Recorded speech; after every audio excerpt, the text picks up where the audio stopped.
I'm an Army veteran. I was air cab, crew chief, mechanic, single pilot aircraft, the OH-58 Scout, which meant I get to be the co-pilot. And once I learned how to fly, so I wasn't allowed to touch the controls, but I learned how to fly in that environment. And so whenever the guys had to go out by themselves and they were tired, it was a long day, they're like, "Hey man, go grab Brad."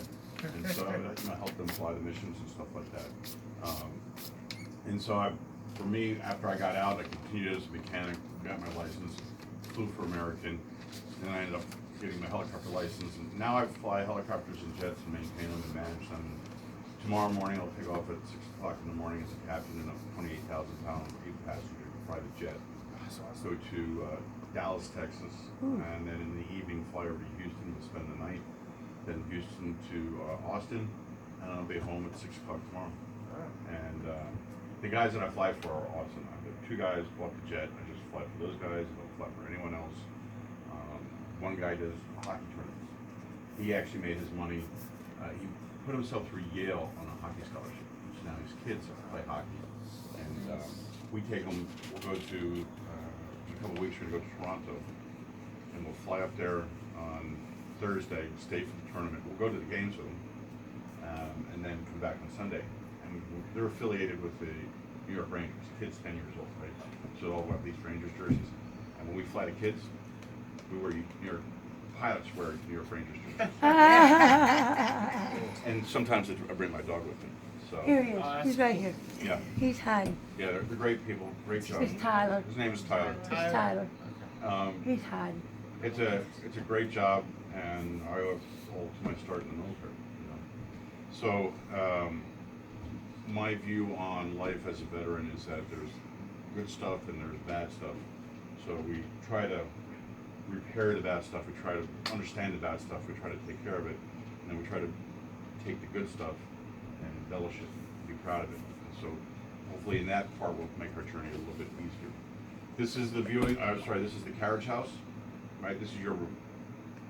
I don't let my wife put stuff in here. So if you want to take a break and you want to come up here and you want to take a nap, you can do that, right? Whatever you need to do. The guys that are here that are readers, they're going to help make sure that you get what you need. If you're going to smoke, go outside in the parking lot. Okay? We're going to have the viewing room down below, which you guys have both seen, right? That's where best place to hang out there because you can see what's going on outside. And then there's cross ties, so we got the viewing room, cross ties, bathroom, and then the indoor arena. Back here are going to be all these stalls. We're going to stay out of those because there's plenty of stuff for you guys to do. So we got 2 guys participating this morning, right? And we'll probably either throw Sabrina or you in the mix as well. Yeah, are you going to feel good enough to drive? I'm gonna make this, like I told you, I'm pushing through. What? She's Whatever here. needs You wanna to drive be. too? She's I'm here. here, All right. that's the beginning of it. All right. Exactly. We'll take it as it Like comes. with me. I'm here. So we can get some of our volunteers that need this as well involved in this. We'll do that. You cool with that? Yeah. Yeah? All right, so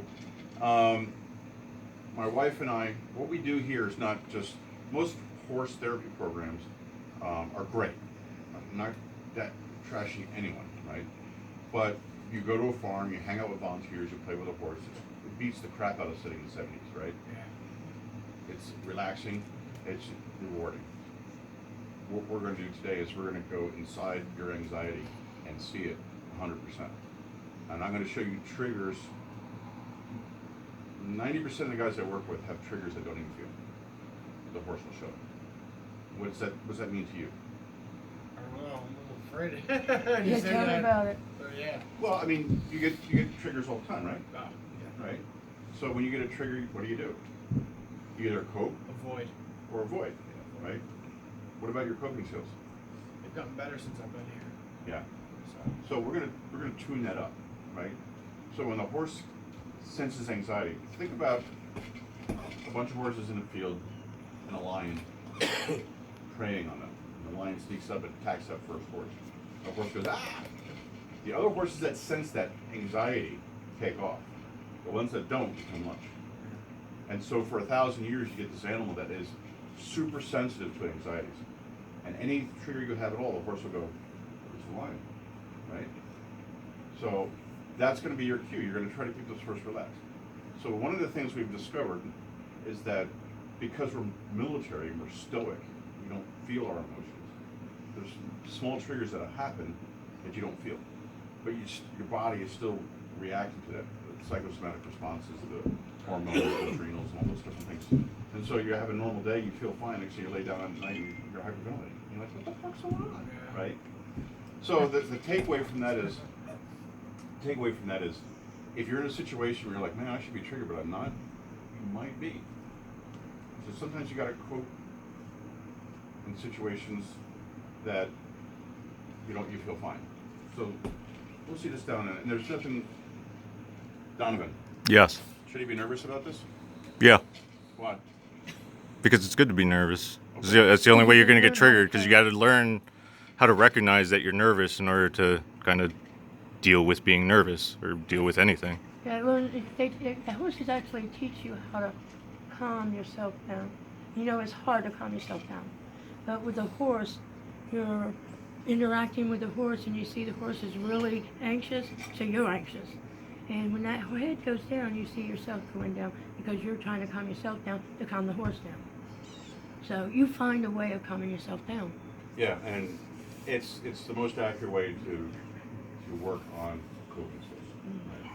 You're going to walk away from this going, what? Got that technical. Yeah, okay, thank you. So, what I was getting to was, we're actually a training center now. We train in anxiety management, which I don't know of any center that does that, right? And so you get a much more powerful, much more meaningful experience out of this, right?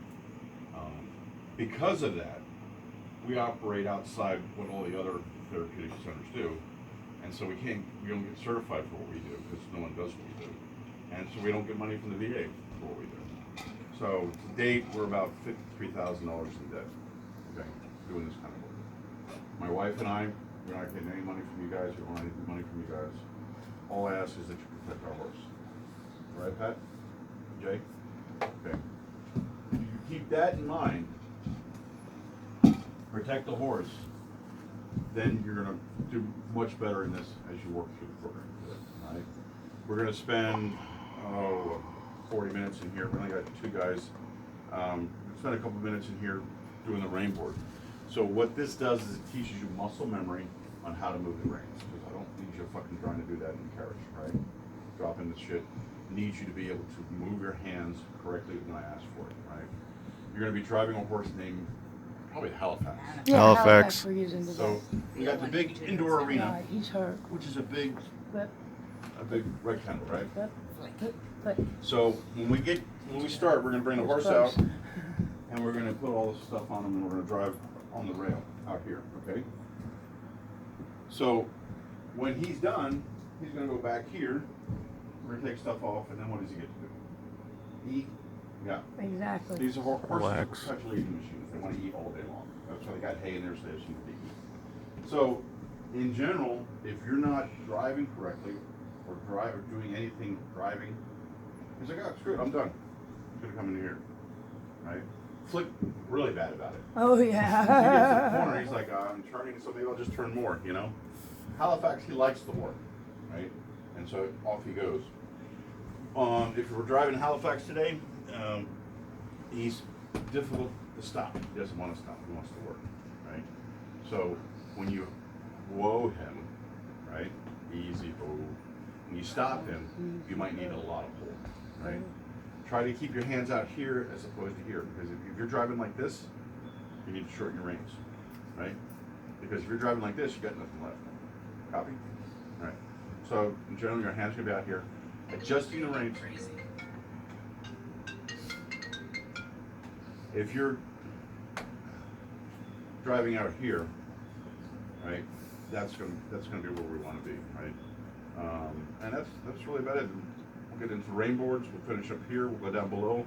We'll groom, and then we're going to do some mindfulness with the horse, right? We're going to kind of tune up the coping skills, and then you're going to go out and drive and do something stupid that you don't know how to fucking drive a horse. All right, rein board instructors. Who I got?